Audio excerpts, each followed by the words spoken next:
Wow. That is a fish of a lifetime. Go, boy. Wow, that thing is a monster. They fight hard, don't they? Look at that magnificent fish. Look at the size of that fish. There he is again. The color is incredible. Oh, there we go. The Real Fishing Show with Bob Azumi. Big old Great Lakes smallmouth. That is a big rainbow trout, Chris. Nice double header. Whoa. Nice jump. Yeah. All right. That is a monster smallmouth. Man, that is so cool. Another one, there we go. The biggest pike I've ever caught. Look at that chunk. So that's what we're talking about. Real Fishing is sponsored by Mercury, Go Boldly, Berkley, Catch More Fish, and Abu Garcia for life. On the Real Fishing Show, we make catching fish like this a possibility.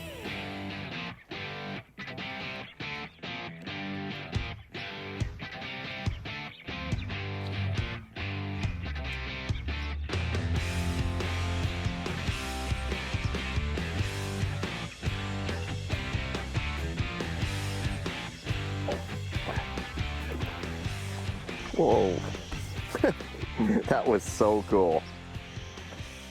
I'm wondering now, where is my Spy? And it's a little prop bait that's a slow sinker that I'm using. I'm wondering, where is it? Because I see a bass charging towards the boat, and all of a sudden, this guy comes out of nowhere and loads up on my bait. Oh, it just fell off. Just fell off the bait. Pull that out. All right, nice little chunky smallmouth. Back in, but that's definitely not the average size that we're on Lake Simcoe today. I mean, this is a late June day. There's a lot of fish shallow, and I'm on Lake Simcoe. We've got a few hours this afternoon before dusk. So here we are out here on one of my favorite close to home lakes. It's only about an hour or so from where I live, hour and a half from where I live. And Lake Simcoe has kicked out some giant smallmouth over the years. So let's see if we can't catch one of these guys today while we're out here, okay? Let's see what happens. Just gonna keep moving down the shore.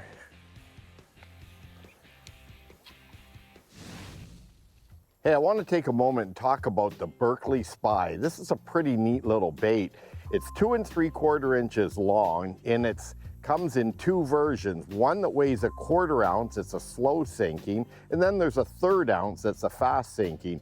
Now these baits cast like a rocket, and because they sink, they can cover a lot of water for you. For smallmouth bass fishing in clear water, they're an incredible lure. And what I like about these is they've got a little spinner or prop at each end, ultra sharp hooks, the Fusion 19 hooks that Berkley uses, but they also have something that's really cool, is they've got a little wobble to them.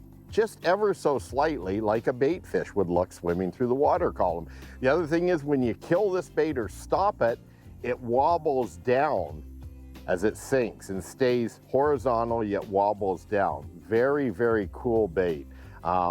What I will say is this is one of those ultra finesse lures that catches smallmouth of all sizes, big and small.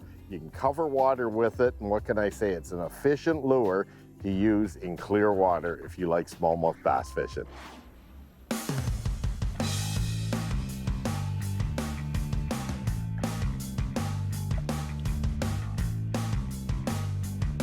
Oh, he hit it.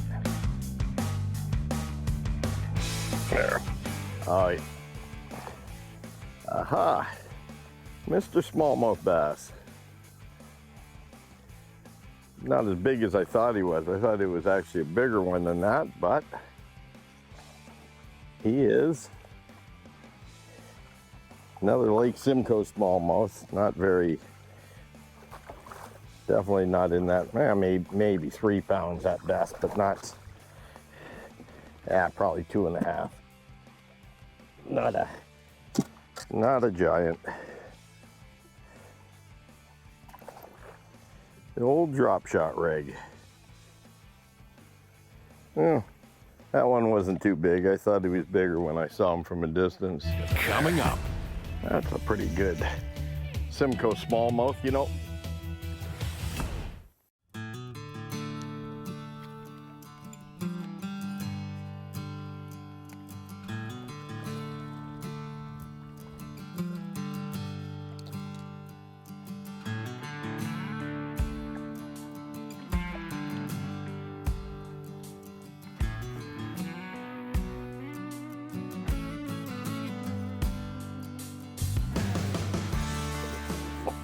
Whoa, baby, where are you?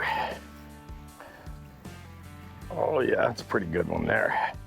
That's a pretty good Simcoe smallmouth. You know, one of the things is Simcoe's notorious for having big fish, but you know, there's not the numbers that you see, say, on Lake Erie or maybe Lake Ontario.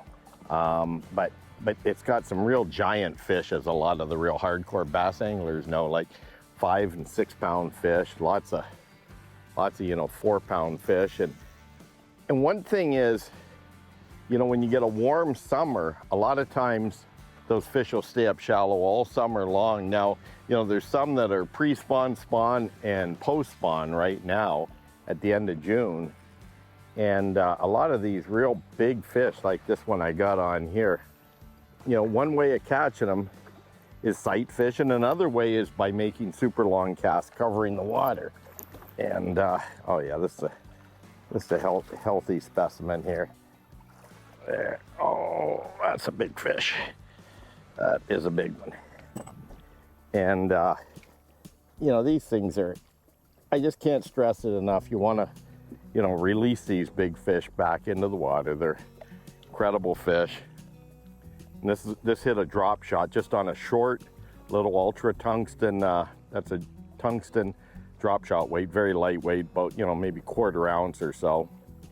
And this is a champ minnow that I'm drop shotting. And that's up about probably 8 inches or so up my line. And I'll tell you what, that's pretty good smallmouth right there. That thing there is top of the food chain right there. That's a good one. Okay, buddy, let's go back in. See you later. All right, very cool. Now, as you can see, this is a little tangled up, so I'm gonna straighten this out. In the clear water up here, it's important to use like a fluorocarbon leader. I'm using Nanofill as a main line here. And Nanofill is one of those super lines, very low stretch. And I've got 10 pound 10 test Nanofill on this. And then I've got about 5 feet of 8 pound fluorocarbon attached to the super line. And it's pretty well invisible in the water with this deal here. So let's make another cast out there and see what happens.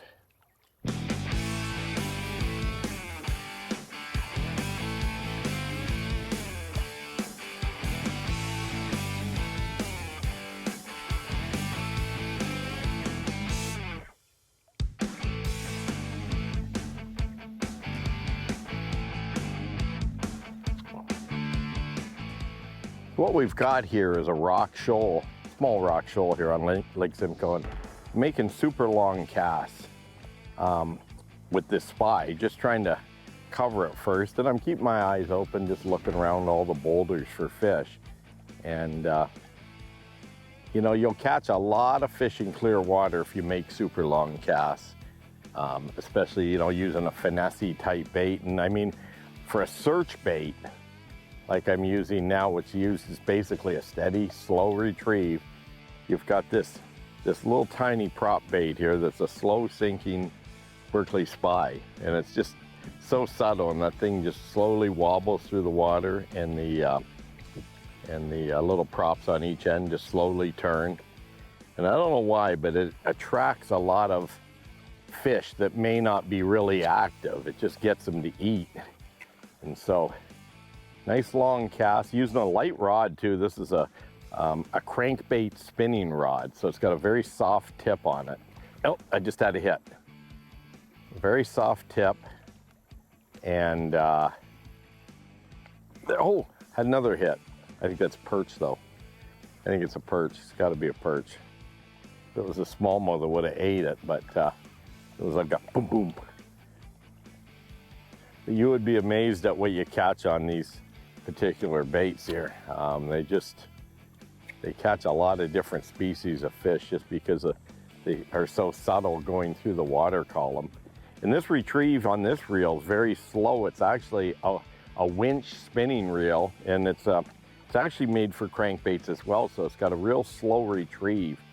so it keeps that bait in the strike zone. And you know, fast retrieve reels are good for certain things when you're, you know, target casting fishing spots, but in a case like this reel here, it's really good for just slowing you down, you know, just fishing real slow like I'm doing now, and you're not going to overwork this lure. The big thing with this bait here is you don't twitch it, you just use a steady retrieve out there. So you let it sink down a bit, and then you just start to wind it in like I'm winding now. Pretty easy bait to use. Largemouth, smallmouth, pike, walleye, they all seem to hit it. Coming up. That's such a healthy specimen right there, and that's just your typical Lake Simcoe smallmouth bass. Let's take a look down under with this week's Fish Eye View, sponsored by Mercury. Go boldly. Most anglers consider brook trout one of the easiest fish to catch. While that may be true in some situations, hunting for big fish in lakes is most often a practice in frustration.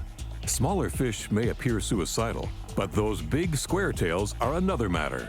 In many of the places exceptional brookies live, you'd never even know they existed. The real secret to connecting with these finicky and elusive trophies is to visit these same lakes during winter. While access and comfort may be a concern, the rewards far outweigh the effort required. Under the ice, brook trout are on the prowl for food in predictable near-shore locations. Look for any kind of structure and limit that search to water less than 5 feet deep. Because live bait is an inconvenience, pack a selection of artificial baits. Rather than hauling in a fish finder, bring a compact underwater viewing system instead. Position the camera to look straight down the hole discreetly and not where the fish are swimming. With that, it's possible to read the reaction of any passing fish. Then change tactics to make them hit and know when to set the hook. The sheer entertainment value is certain to keep anyone warm on a cold day. And it's the best way to hunt down the brook trout of a lifetime.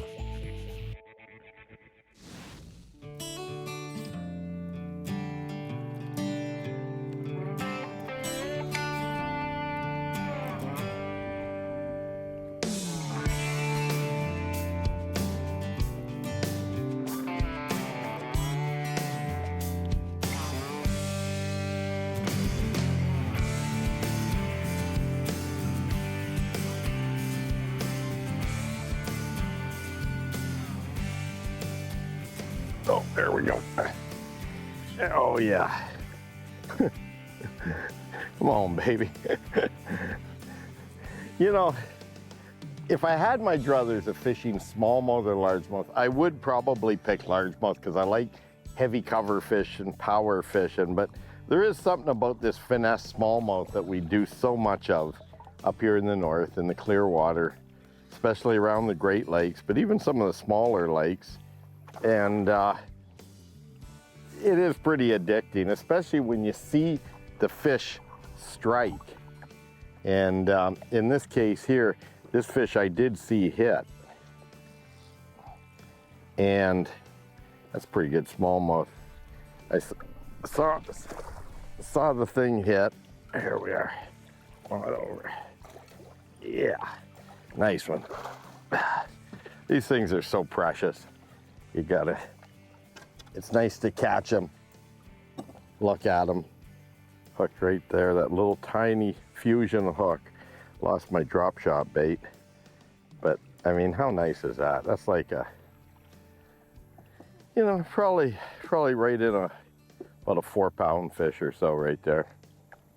And pretty nice. All right.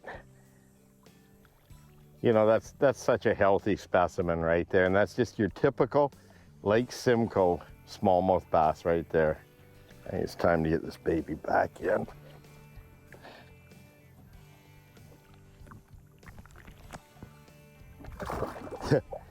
Kicked in the turbochargers. You got to find another one of those champ minnows to put on there. It's just a cool looking drop shot bait because of the profile of it. Good, I think drop shot baits for smallmouth, you want small, skinny, or slender baits. Usually about 2 to 4 inch baits are what I would recommend. And let's see here.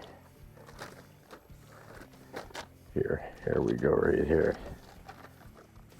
I like how they come packaged now. They come packaged, sandwiched in between these so that they are all nice and straight.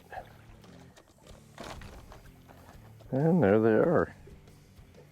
So just on a small drop shot hook, this is just a nice finesse presentation. I'm running about 8 inches between my tungsten weight for this. So, you know, it's just a good combination. And you always have to get that hook tied in the upright position. And, you know, there it is right there. Pretty basic. The weight drags along, and this is up about 8 or 9 inches above it or so, and that's it. Not much to it. All right. Coming up. And that's what fishing late June on Lake Simcoe is all about. Look, he's got a little bit of a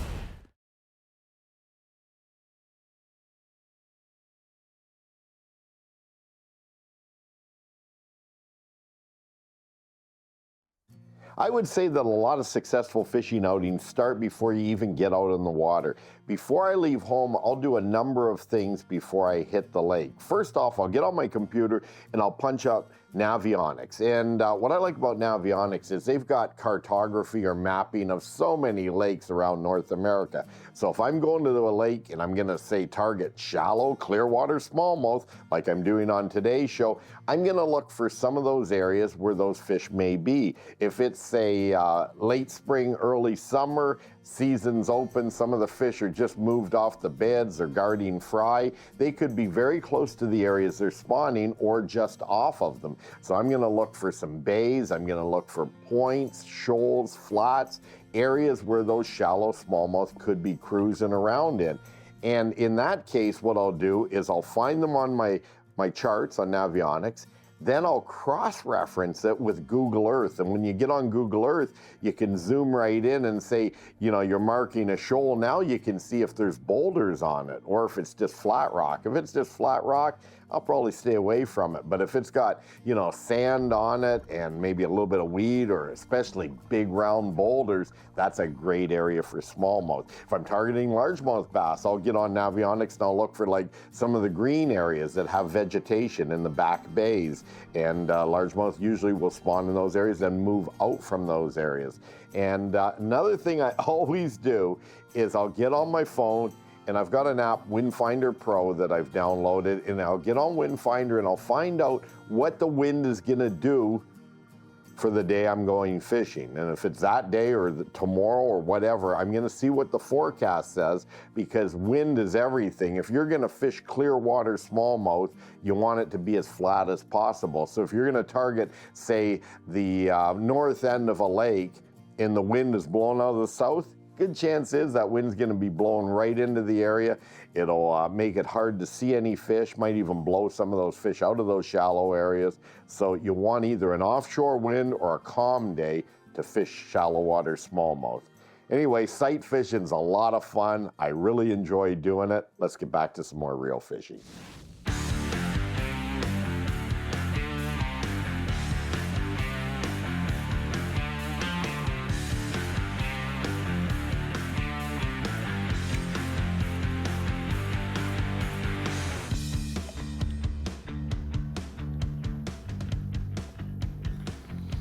Oh, there we go.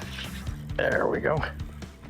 It's like a Christmas tree or something down there on the bottom. And this fish was just sitting right beside it. And that's one thing about it is when you're fishing a lot of shallow clear water, especially like here on Lake Simcoe, a hat, good pair of polarized glasses, and always be looking out. And I almost went by that and this fish was sitting right beside it. And so, oh, come on, baby, that's a nice one. It's a nice 4-pounder. Not too shabby. You see there, I just switched up a little bit different color. Champ minnow there. And a nice fat Simcoe smallmouth. Alrighty. One thing, if you hold them like this, you just hold them like this. Just set it in the water. See you later. Kind of pacifies them, you know, when you hold them by the belly like that. It's pretty cool. And that'd be an old fish there. That one there, I'm guessing that smallmouth's probably 10, 12, 13 years old. That's just a guess, but they're old fish. You want to throw those big ones back.